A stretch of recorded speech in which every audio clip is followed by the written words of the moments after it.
So Miriam has 25 years of marketing research and experience with a focus on consumer packaging goods and highly regulated categories like tobacco and alcoholic beverage. She's managing director of She is managing director of Kadence International, and Miriam and her team recently released a new study that reveals insights into the changing landscape of the cannabis category in the United States. Welcome, Miriam. Thank you. So tell me how you and your company decided to get into cannabis. Well, ultimately what we were trying to do with this survey was to understand overall lifestyle and wellness behaviors. And with the changing landscape of cannabis and how much people are starting to use it to address wellness issues, we felt like it was an important and interesting topic to include, to add a little bit of flavor, beyond diet and exercise and number of glasses of water and things like that. It's a complement to a healthy lifestyle, and we wanted to be able to give people some information about it and help start the education process. Yes, healthy, unlike tobacco and alcoholic beverages. Although I know data is king. I myself used to own a cannabis testing lab, and there was no data to be found. And I can't tell you how much that would have changed my business, knowing some of the things that we do now. Right. So tell us a little bit about the Kadence method. Well, so Kadence overall strives to do research that ignites action, that gets people to do something about their business plans or their marketing plans. Really move forward with the tools that they need to write a great marketing campaign or whatever it may be. This particular study was. The purpose was really just for my company's, information, and to share information with people, get our name out there and such. But so this survey was done with just over 2,000 adults. Technically, we interviewed ages 18 plus, but we directed the cannabis module only to those that were 21 plus for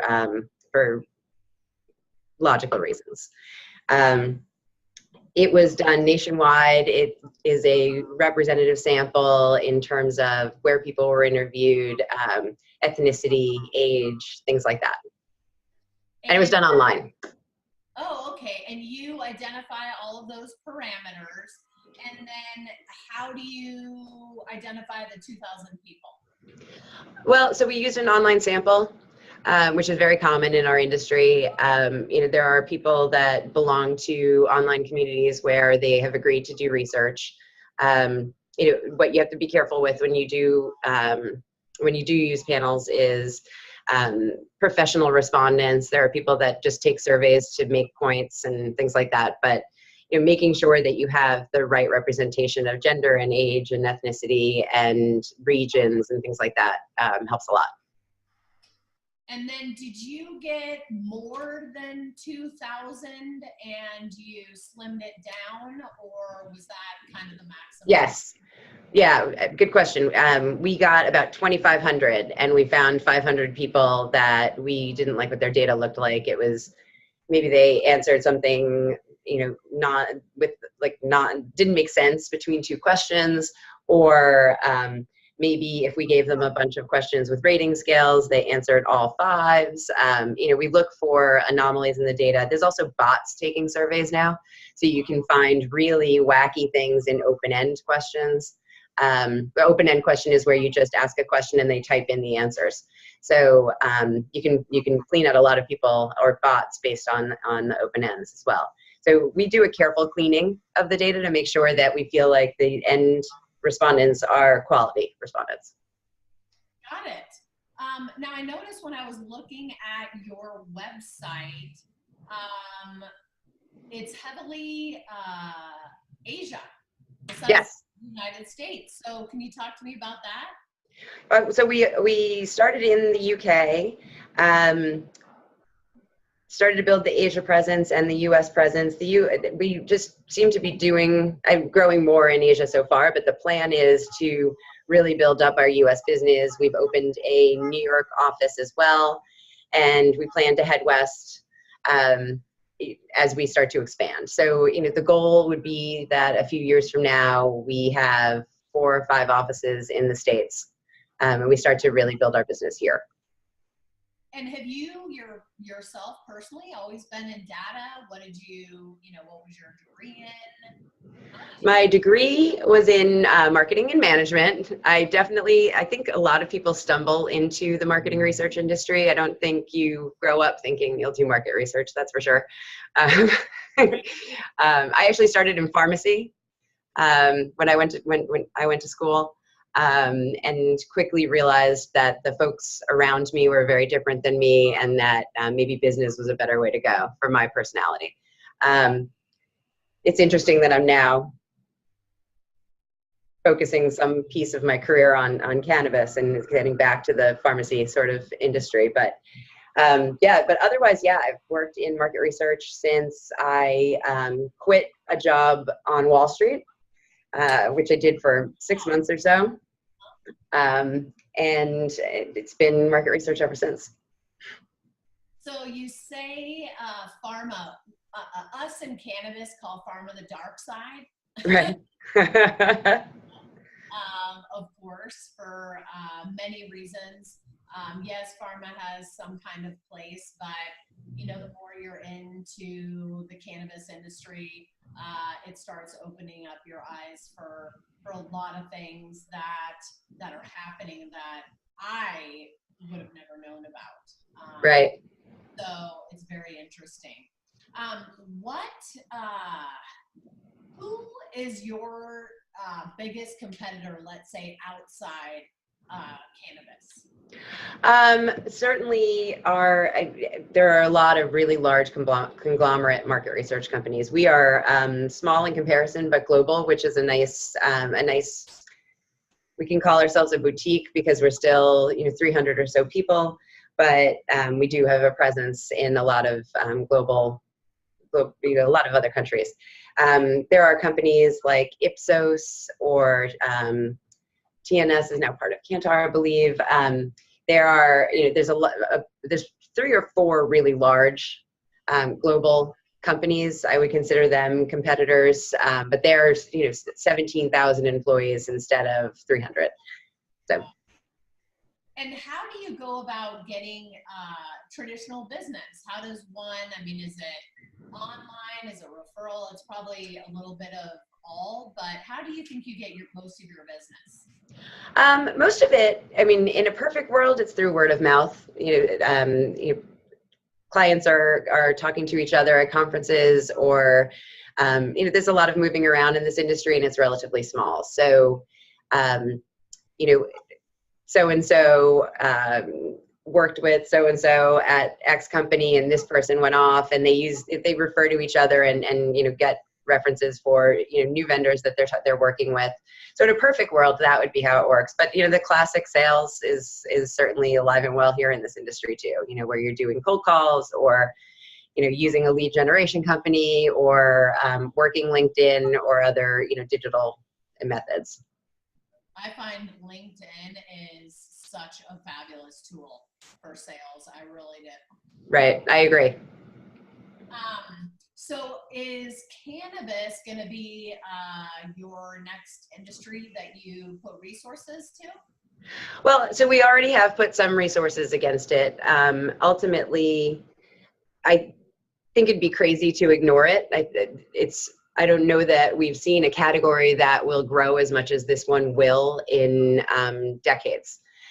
This is, it's a place where there's not a lot of expertise. There isn't a lot of survey data to mine, and there aren't a lot of people that really know. I'm working with a cannabis client now, and I was able to confirm a lot of what they thought was true through my survey, but really that's how they were operating, just gut instinct.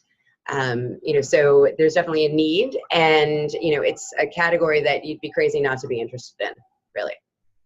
Yes, and I think that a lot of people don't understand that. Some of the things I get are, well, how good could that data be? Or, yeah, can't you just get it yourself? And I do know the two biggest so far are BDS Analytics. Right. Did your due diligence on, and then Frontier. I believe those are the two, besides MJ Biz Daily, who does their conferences and their data as well. What I am finding is that some of that data is conflicting. And a lot of them have some, whatever you're speaking of, some have real high numbers, some have real low numbers, speaking on the same topic. What does that mean? Well, you have to be careful because one of those two companies is using sales data, so and not as much survey data. So when you see that, you see things like we all know that flower, is declining and should be declining as these other methods are increasing.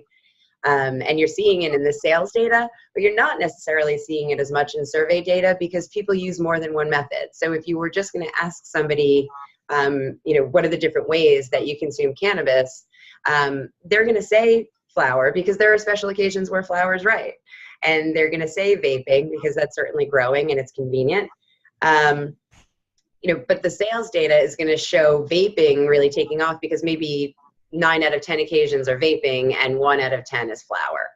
So there's a difference between sales data and, what you might call attitudinal data or self-reported behavioral data.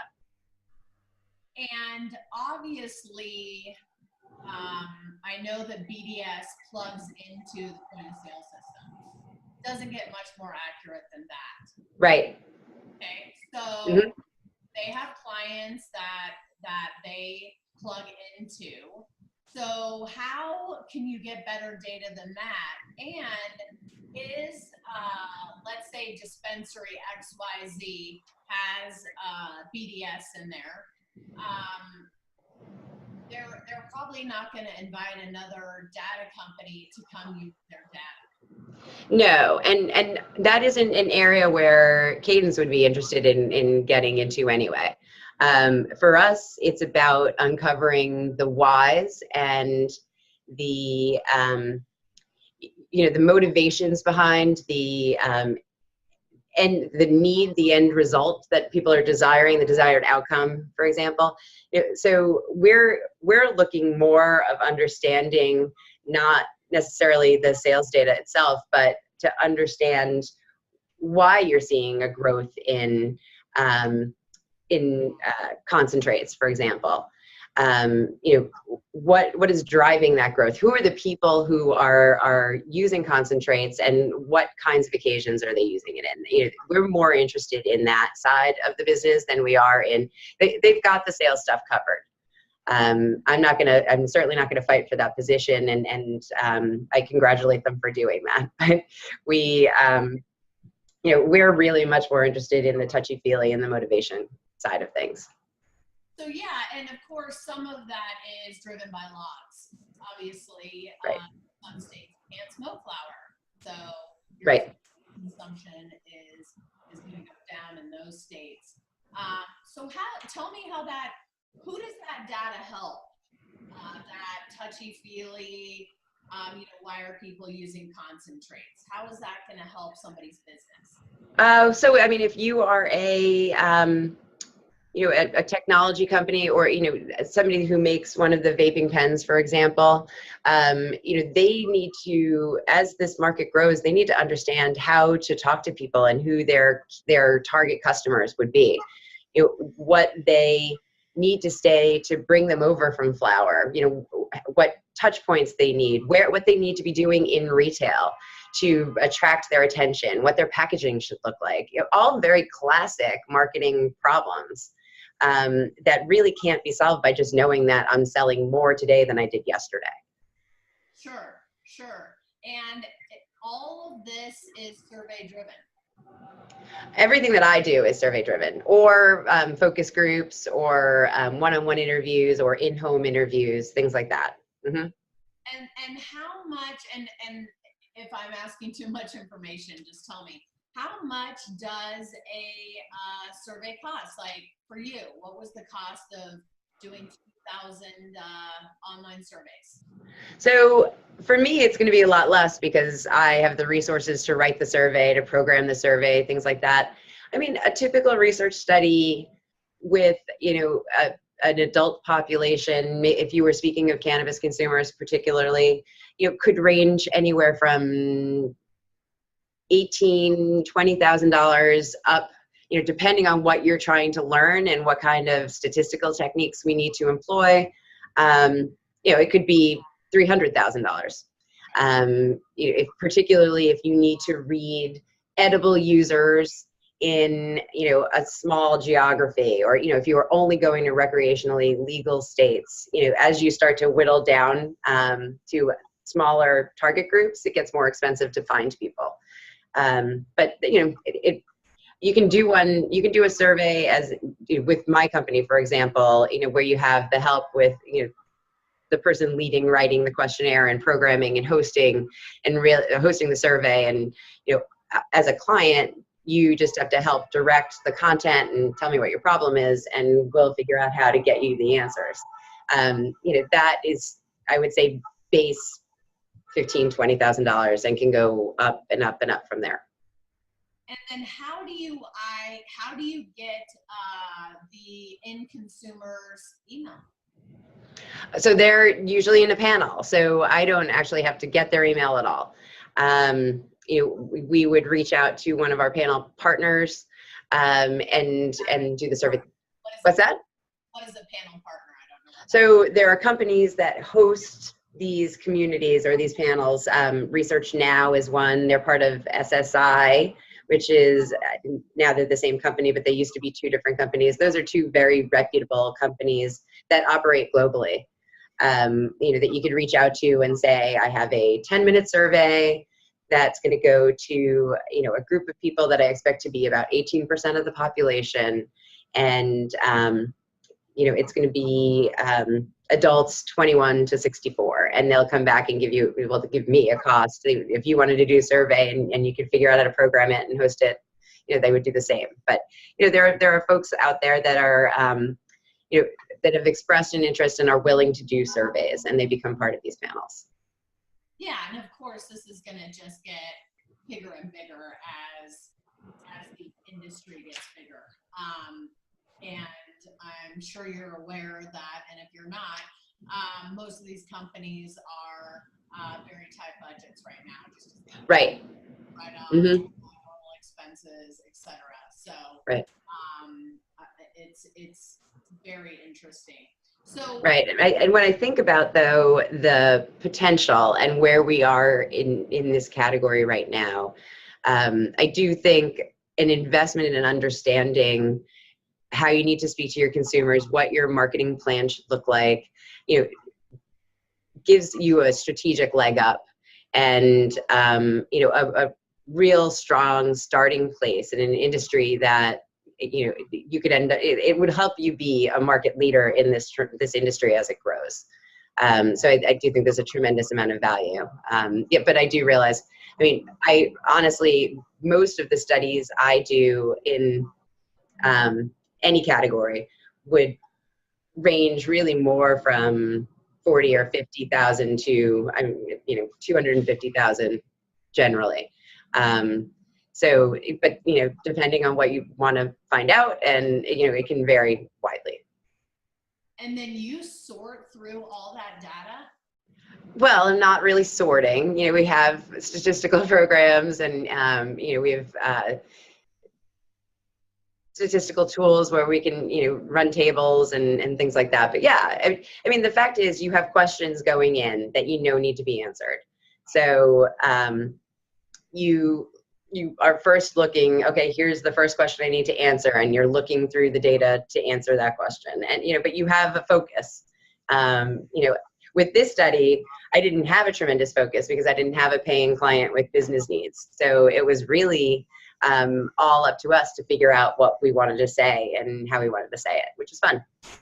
Well, let's, I have a few other questions about other things, but yeah, let's dive into this study you did and kind of talk me through it.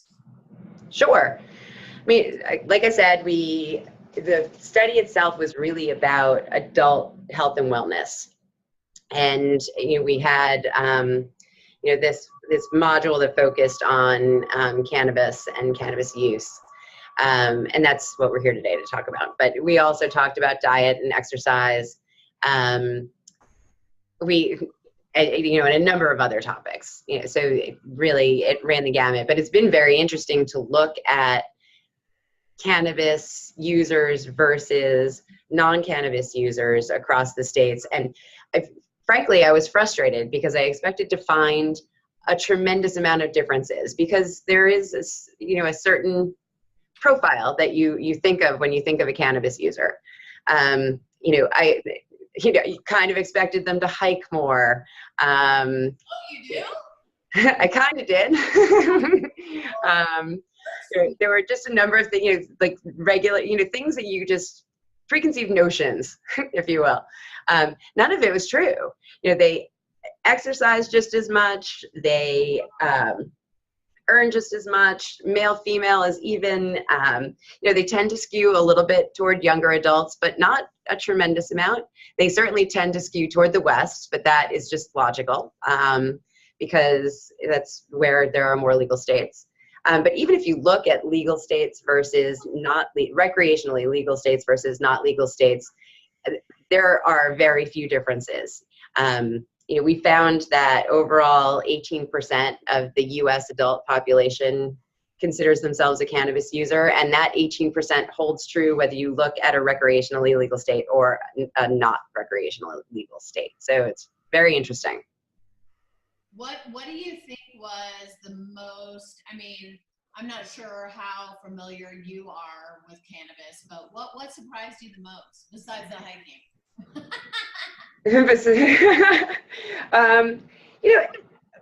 Honestly, the biggest surprise was that there really was no difference. That, so a client of mine likes to say that cannabis users are hiding in plain sight. That really they profile exactly the same as the representative population. So to me, that was actually the biggest surprise. And while I found it frustrating, it was so incredibly interesting. I don't think that people would be thinking that much. Another thing that was kind of surprising is that the 18% that do consider themselves cannabis users, about a third of those are using cannabis daily. And I'm just looking at some data here. Another third are using between a couple of times a week and once a month. And then the last third are using less than once a month. So, just very interesting to see the usage patterns there. And then, you look at those groups, the third, a third, a third, and you try to find differences. And even there, demographically, they're not that different. So it's just, I think what people need to realize is that this is happening everywhere. And it's your grandmother might be, indulging. You just really don't know. And it's inevitable that it's going to become more talked about, more acceptable. Yeah, more acceptable, less stigma, all of that. One other really interesting fact is that while we have 18% who say they are currently using, when we asked the folks that aren't currently using if they intend to in the next 12 months, 71% of them said, or 71% said that they are extremely or very likely to. So if you put those together, 89% of the population is either currently using or says they intend to in the next 12 months. 89%. Only 4% outright rejected it. And yeah, it's very interesting, and possibly part of that 4% has used it. You know, there's a couple of things. I always bring up the fact that imagine what today would look like if we kept alcohol in prohibition and cannabis was legal. What would this world look like? Right. It's something very interesting. And then also when you said it's here, it's been here. When I speak and I go to these other states beginning, I always say, we're not bringing this to your state, you know. Woo! Right. We're just trying to regulate it and tax it and keep it out of the hands of people that don't need it medically until you're 21. So, but it's amazing how acceptable it is. News people talk about it. They're drinking wine at 8 a.m. with the right. preparing on the Today Show. You go to a marathon, there's beer stands.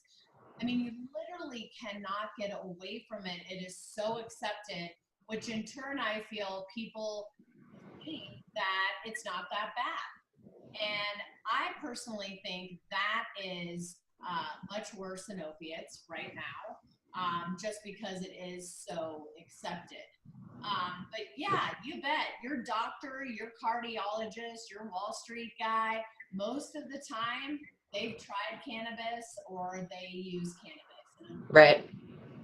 Unfortunately, you know, they're either in a place where they can't disclose it for fear they'll, you know, lose their job.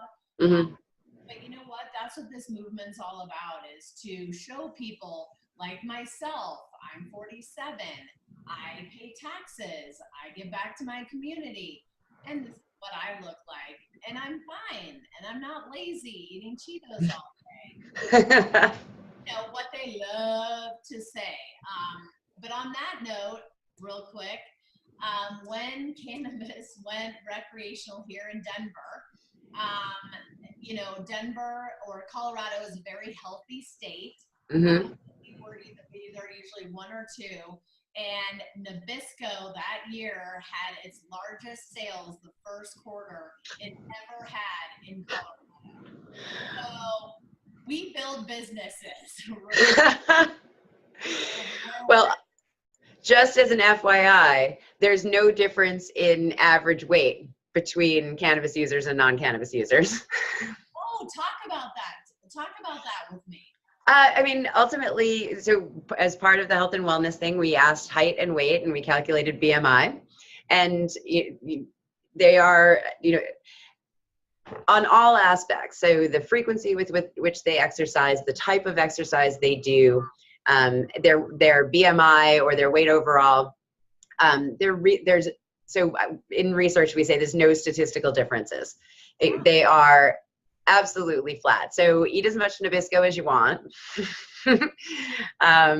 Maybe you're balancing it by drinking less alcohol, which, you know, we did find that 44% are saying that they have decreased the amount of alcohol that they consume, mainly because they feel like cannabis is less harmful. I absolutely am one of those people. As I got older, I was extremely worried. And you never know, you know, they can run a study today, which is opposite of this study, but my grandma had breast cancer, and I've seen a few studies how, you know, drinking later on in life is to be perhaps very bad, and, you know, you can end up with breast cancer. So I started thinking about those things, and I just feel better the next morning. I can get up at 5 a.m. I can work out and I can be sharp as a tack. And unfortunately with alcohol, especially the older you get, you can just tell that it is poisoning your body. Right. You know, slows your metabolism down, eats your muscles, and you eat Taco Bell at 2 in the morning.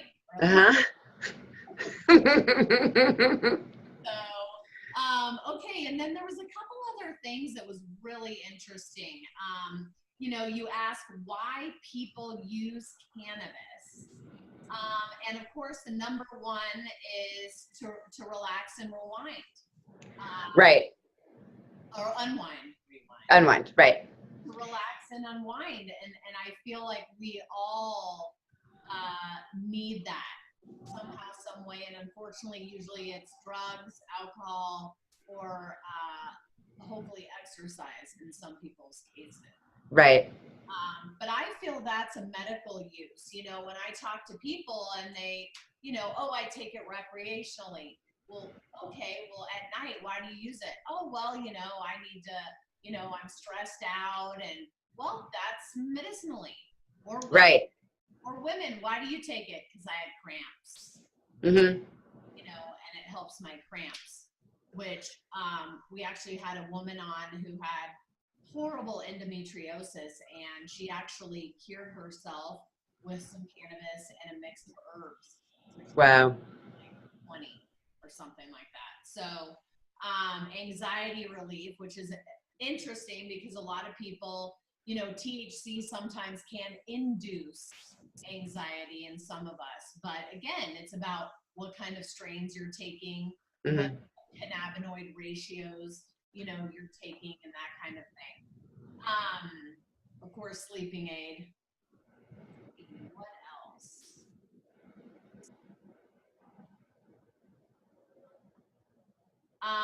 And to get energized, which most people would think, oh my God, marijuana doesn't energize me. And again, there's not one size fits all. Right.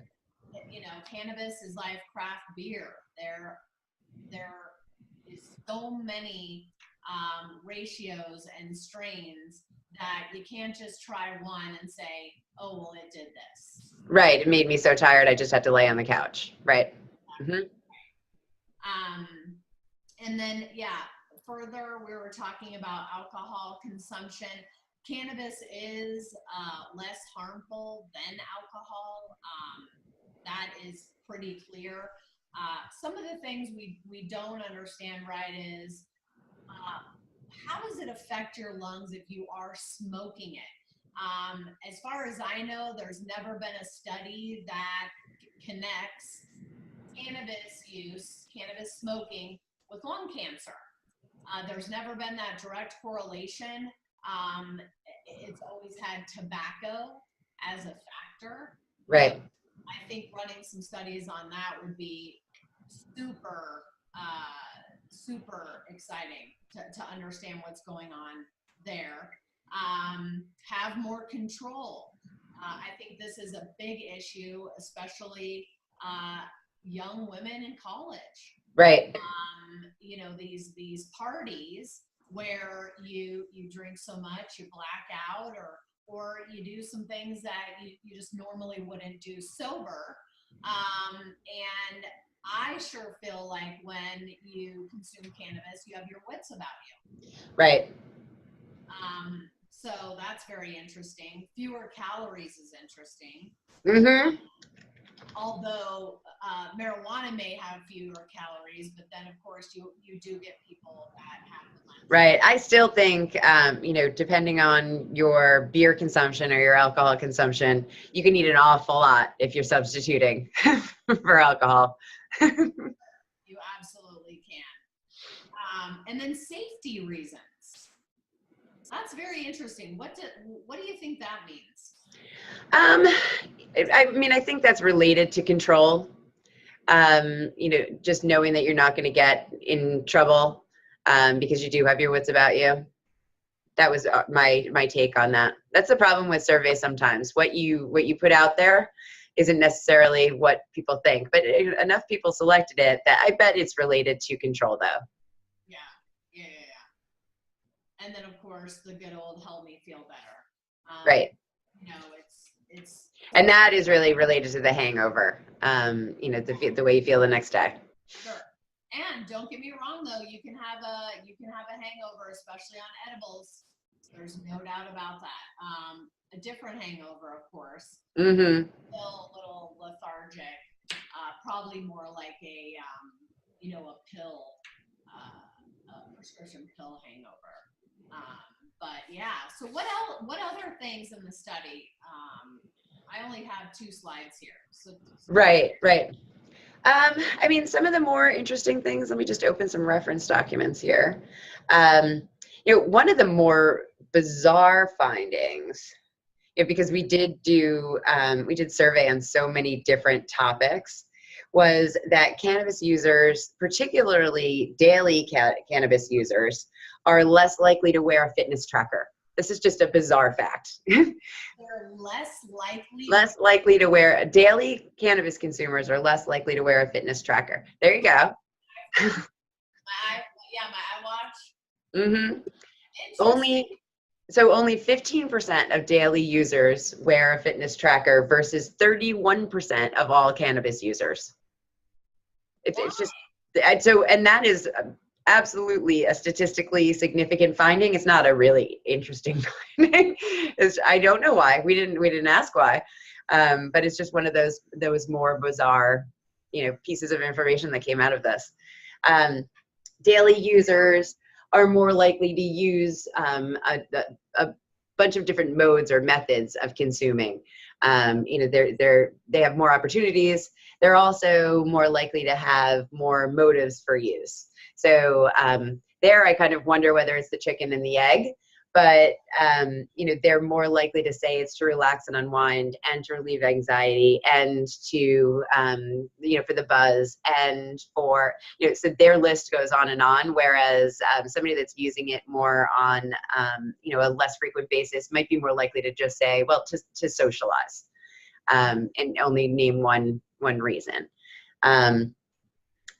The daily users are the ones who are the most likely to have decreased their alcohol consumption, particularly because they see cannabis as less harmful. And daily users also, this will be interesting. So this is an interesting factoid for folks that are selling in this business. Daily users tend to value taste, you know, the taste of the product when they're consuming it, more than less frequent users. Yes, that's definitely the truth. You know, a lot of people think, is there anything in here if you can't taste it? Right. There's also a big difference, and I'm not sure that you know this, but when you smoke cannabis, you're producing delta 9. Okay. When you ingest cannabis, you're producing 11-hydroxy. Oh. Those are 2 completely separate drugs, and that is why your edible time, trip, whatever you want to call it, is extremely different than smoking it. Obviously, edibles last a lot longer. They take a long time to start going. Right. A lot of times they make you sleepy just because they are so strong. Whereas right. Cannabis, yes, you can get super high, but if you know, you wait a little bit longer, if you're getting anxious, wait a little bit, take you quite a while to come down, and that is why there has been more not issues, but more things publicized about edibles because of that. So right. That's an interesting tidbit. And Interesting, it is.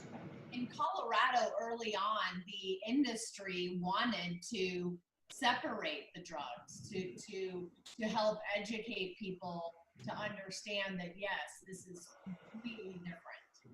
So that never happened, but very interesting stuff. This plant is, it just gets more diverse every time I'm looking at a study or something like that. Now, is this exciting for you to get into something different? Yeah, absolutely. I mean, one of the fun things about being in market research is that you work in tons of different categories if you're on the supplier side like I am. You know, so I love learning about new industries, and, you know, tomorrow I, may sell a study in insurance, and cannabis seems a little bit more fun than that. And what is one of the studies you're doing in cannabis? Can you tell us that for a client, or? At the moment, we're still, working on solidifying it, but I probably wouldn't be able to tell you anyway. Okay. All right. Because that's all confidential. Totally understand. What about some of the studies that you've done in alcohol and tobacco? So tobacco was very much around vaping. So that's my personal history. This isn't Kadence. Was very much around vaping, tobacco, and the change over from cigarettes to vaping. Just a lot of research on product use and understanding whether products were good enough to get people to quit smoking, essentially. So, while it was for tobacco, it was, it had good intentions. And alcohol is really, that I've done a lot of research in the alcohol industry, and, really they center from, new product testing in markets around the world, understanding whether, a different kind of beer could be acceptable in, if you took a beer from Prague and you brought it to South America, how do people react to it? Also, sensory testing, trying to understand, if you made it a little bit more bitter, a little bit less bitter, how do people react to it? And studies, just big studies, studies that are more in the $400,000 range, where, you're understanding motivations and, what makes a tequila night, and what makes a champagne night, and, when do you sit down with a scotch in your hand, and what do those occasions look like? And, just, all around the idea of how to market a product better. I'm wondering if mixing alcohol and cannabis is, I know people already do it. It's actually illegal in Colorado. Right. Adulterate cannabis, so you can't mix it with tobacco and sell it. You can't sell a blunt.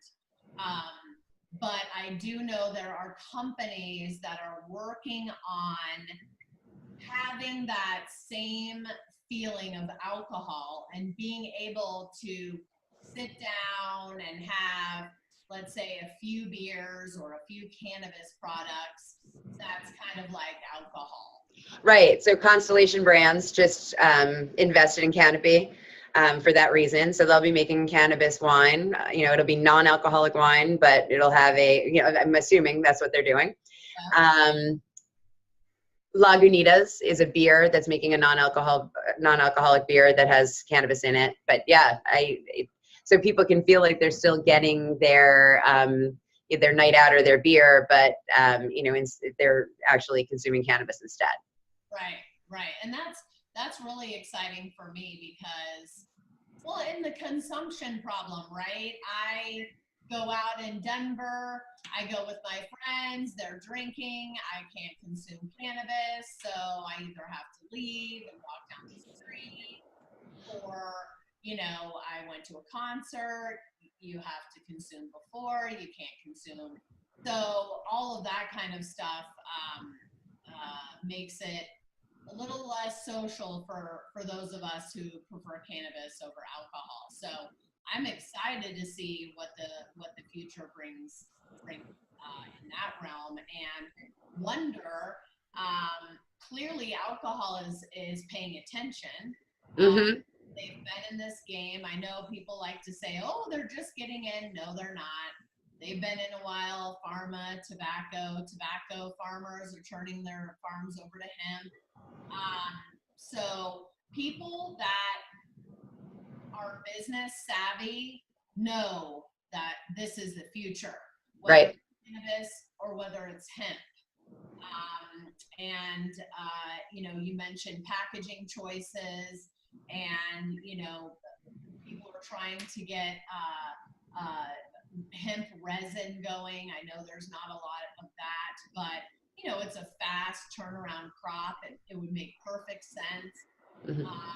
To do some of that stuff. Unfortunately, those companies are so focused on, you know, CBD products, and that whole problem right now, because the CBD industry is not regulated, and again, a lot of people are selling snake oil to people that have disease, children that have disease, Mm. just like back in, you know, when I started, you know, testing products that had nothing in them. Wow. And that's what we're seeing in CBD. So I hope to have we hope to have regulation around that, you know, in short order. This is the US. I'm sure there'll be regulation around it. That's the truth. Mm-hmm. So tell me, do you have any other questions about, you know, cannabis, or anything around cannabis? I do see that you guys have big brands that you work for. I mean, to name a few: Novartis, Audi, L'Oreal, Sony. Mm-hmm. Those are some big brands. Absolutely. Mm-hmm. And so what do you, are you going to specifically go after some of the bigger brands here? Or how do you think you're going to ramp up getting clients? The hope is that I will, you know, I'm already talking to a technology client, and I think things look really good there. So, you know, it's possible I may look to, you know, a consumable, or, you know, I haven't kind of thought beyond the technology client at the moment. But this has been, I just think it's crazy to not get involved. This is going to be tremendous. It is, and it's a way to get out of your hamster wheel.